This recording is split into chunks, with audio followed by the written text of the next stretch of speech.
বিসমিল্লাহির রহমানির রহিম। আজ আমরা এক ক্রান্তি লগ্নে দাঁড়িয়ে আছি। আমাদের প্রিয় মাতৃভূমি বাংলাদেশ এক অস্থির ও অনিশ্চিত সময় অতিক্রম করছে।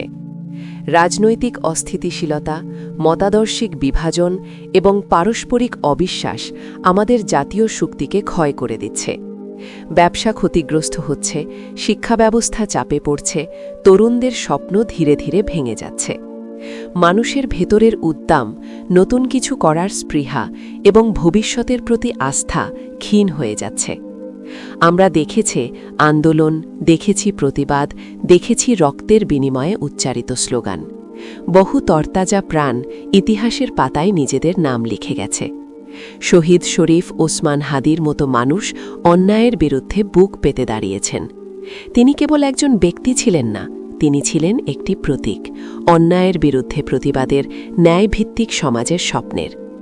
আজ আমরা নিজেদের কাছে প্রশ্ন করি, আমরা কি তার সেই আত্মত্যাগের মর্যাদা রাখতে পেরেছি? আমরা কি তার রক্তের দায়িত্ব গ্রহণ করেছি, নাকি সময়ের সাথে সাথে আমরা সেই চেতনাকে ভুলে যেতে বসেছি? শহীদের রক্ত কখনো বৃথা যায় না, কিন্তু তা অর্থবহ হয় তখনই যখন একটি জাতি সেই আত্মত্যাগের আলোকে নিজেদের সংশোধন করে।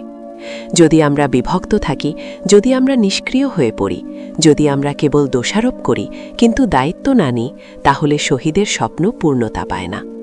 প্রশ্ন হল, আমরা কি নতুন প্রজন্মকে আদর্শ, সততা ও সাহসের শিক্ষা দিচ্ছি? আমরা প্রায়ই বলি নেতৃত্বের সংকট চলছে, কিন্তু নেতৃত্ব আকাশ থেকে নেমে আসে না। নেতৃত্ব জন্ম নেয় জাতির ভেতর থেকে।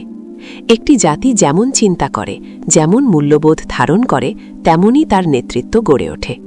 যদি আমরা নিজেরাই বিভক্ত, হতাশ ও পরস্পরের প্রতি সন্দিহান হয়ে পড়ি, তাহলে শক্তিশালী ও নৈতিক নেতৃত্বের প্রত্যাশা কিভাবে করব? আমরা সবাই এক কালিমায় বিশ্বাস করি, লা ইলাহা ইল্লাল্লাহ মুহাম্মাদুর রাসূলুল্লাহ। এই বিশ্বাস আমাদের মূল ভিত্তি। প্রফেট মুহাম্মদ সাল্লাল্লাহু আলাইহি ওয়াসাল্লাম আমাদের শিখিয়েছেন ভ্রাতৃত্ব, সংহতি এবং পারস্পরিক দায়িত্ববোধ। তিনি দেখিয়েছেন কিভাবে বিভক্ত গোত্র ও সম্প্রদায়কে এক আদর্শের ছায়ায় ঐক্যবদ্ধ করা যায়। তার জীবন আমাদের শিক্ষা দেয় ঐক্য শক্তির উৎস আর বিভক্তি দুর্বলতার কারণ। ইসলামের ইতিহাসে আমরা দেখি বিভিন্ন ইমাম ও ফকিহের অবদান।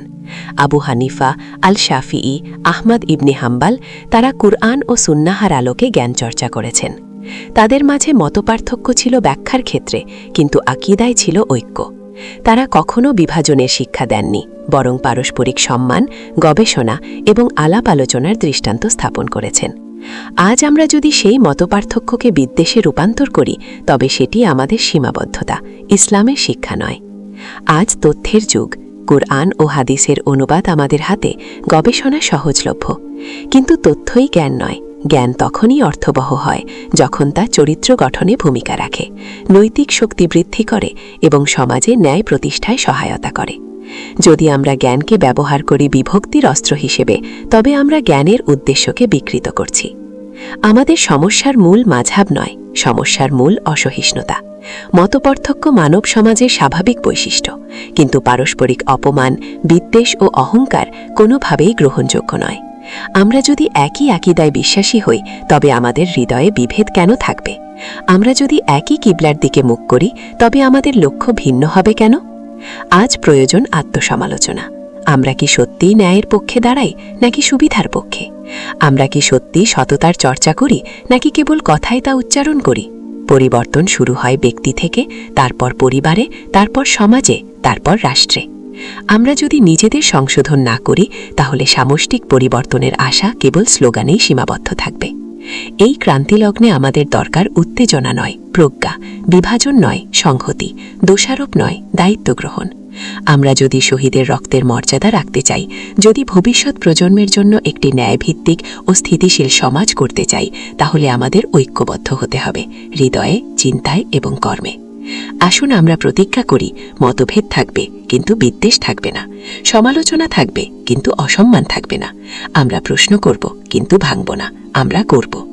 আমরা বিভক্ত জাতি নই, আমরা একটি দায়িত্বশীল, সচেতন ও নৈতিক জাতি হিসেবে নিজেদের প্রতিষ্ঠিত করব। আল্লাহ আমাদের অন্তরে ঐক্য দান করুন, আমাদেরকে সত্য ও ন্যায়ের পথে অবিচল রাখুন এবং আমাদের প্রিয় দেশ বাংলাদেশকে শান্তি, স্থিতিশীলতা ও কল্যাণের পথে পরিচালিত করুন।